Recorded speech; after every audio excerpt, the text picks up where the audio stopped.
दंडवत गोविंद गुरु बंधु अविजन सोय। पहले भय प्रणाम तिन नमो जो आगे होय। सत्साहिब। जगन्नाथ मंदिर की स्थापना का बोध है। इस अध्याय में जगन्नाथ के मंदिर की स्थापना कैसे हुई यह ज्ञान है। लक्ष्मण तथा रामचंद्र का प्रकरण वैसे ही मिला रहा है। यह काल प्रेरित कबीर पंथियों की अज्ञानता का प्रमाण है। इसमें धर्मदास जी ने प्रश्न किया कि हे प्रभु, जगन्नाथ के मंदिर में छुआछूत प्रारंभ से ही नहीं है, इसका क्या राज है।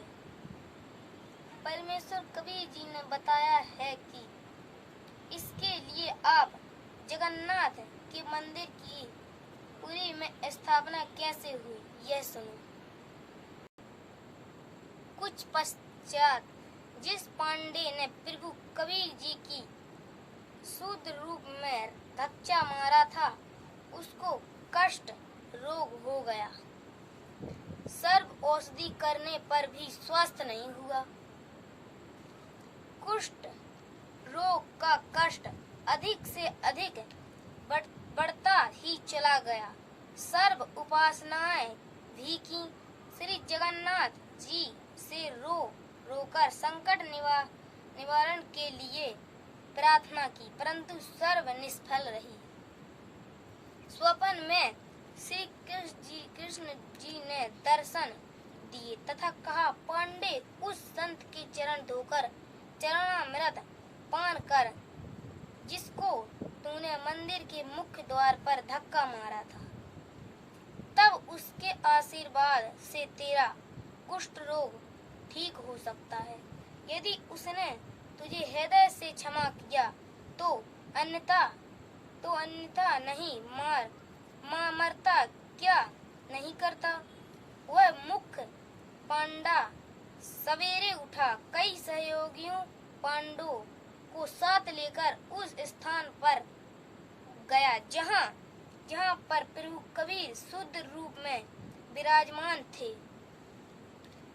जो ही पांडा प्रभु के निकट आया तो परमेश्वर उठकर चल पड़े तथा कहा, हे पांडा, मैं तो अछूत हूँ, मेरे से दूर रहना, कहीं आप अपवित्र न हो जाएं। पांडा निकट पहुंचा परमेश्वर और आगे चल पड़ी। तब पांडा फूट फूट कर रोने लगा तथा कहा, परवरदिगार, मेरा दोष क्षमा कर दो। तब दयालु प्रभु रुक गए।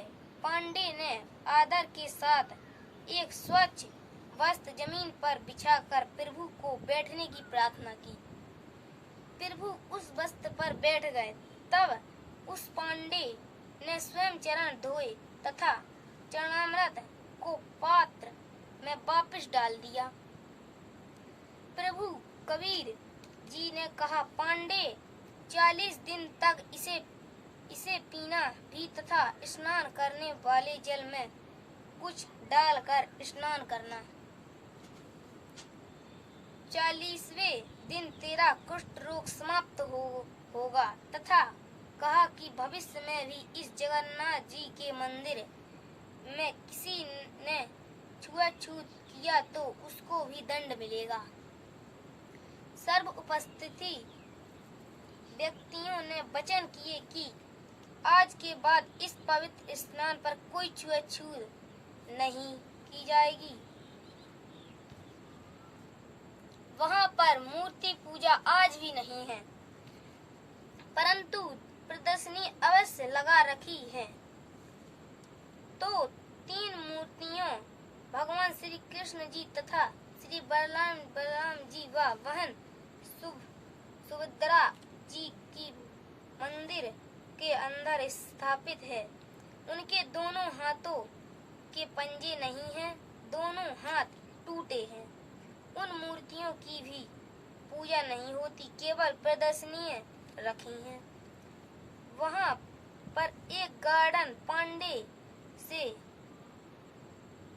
पांडे से पूछा कि सुना है कि यह मंदिर 5 बार समुद्र ने तोड़ा था, पुनः बनवाया था। समुद्र ने क्यों तोड़ा? फिर किसने समुद्र को रोका? पांडे ने कहा, इतना तो मुझे पता नहीं। यह सर्व कृपा जगन्नाथ जी की थी, उन्होंने ही समुद्र को रोका था। सुना तो है कि समुद्र ने 3 बार मंदिर को तोड़ा था। मैंने फिर प्रश्न किया कि प्रथम बार ही क्यों न समुद्र रोका प्रभु ने? पांडे ने उत्तर दिया कि लीला है जगन्नाथ की। मैंने फिर पूछा कि इस मंदिर में छुआछूत है या नहीं? उसने कहा, जब से मंदिर बना है कोई मना नहीं करता। मैंने प्रश्न किया, पांडे जी, अन्य हिंदू मंदिरों में तो पहले बहुत छुआछूत थी, इसमें क्यों नहीं? प्रभु तो वही है। पांडे का उत्तर था, लीला है जगन्नाथ की।